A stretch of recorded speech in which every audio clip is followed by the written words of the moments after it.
I was late last month and didn't get to tell my oops story. That's on me. Oops. So this is it. I had a friend in college who was wicked good with computers.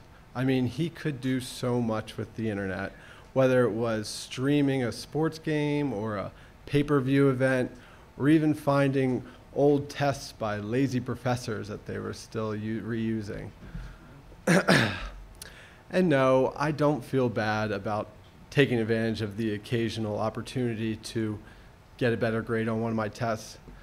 Most of my classes in college I really enjoyed, but I was paying too much not to spend most of the time doing what's most important in college, networking. So I occasionally took advantage of that. He was so good with computers. Okay, here we go. Sorry, drawing a blank. I am of the philosophy that you have to live by your own rules and suffer the consequences as they may. There's been a litany of bad laws and regulation throughout our years, from repressive to just silly. And in fact, when I was in college, one of these repressive and silly laws was in place.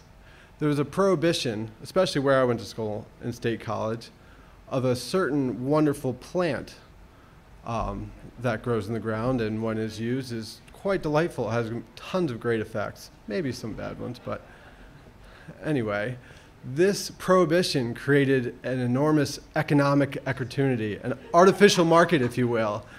And yeah, I didn't cheat my way through economics.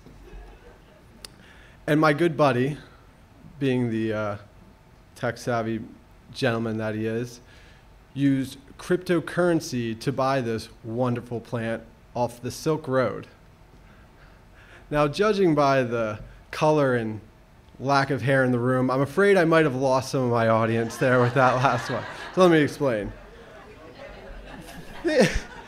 Think of cryptocurrency like a token you might use in an arcade. You exchange dollars, you get a token, you get to play in this arcade. And think of the Silk Road, which coincidentally was invented by a Penn State grad. We are? There we go. Nice, nice.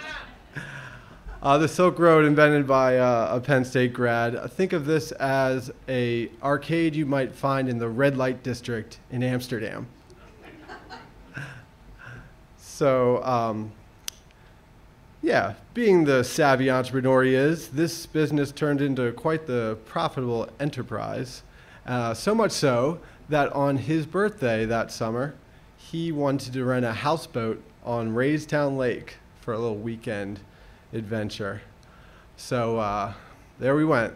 There were 6 of us headed out to Raystown that beautiful Saturday morning, and one of us had to captain this vessel. So we drew straws, and since none of us had any real experience captaining a boat of any kind, there was Noah sitting in a 30-minute boating safety course with a bunch of fishermen and rednecks who might have been there for the weekend, dressed up as if he was the captain of the Love Boat with a corncob pipe and everything. Really funny video. So Noah gets trained, and we're off. We get out to the boat, big boat, couple beds, really nice. And once we maneuver our way out of the dock, no easy feat, let me tell you. We're off, we're on our way. Beautiful sunny Saturday. We roam around, take a few laps, and eventually dock up and just swim and enjoy the day. It was really nice. But eventually it came time to start looking for a place to tie up for the night.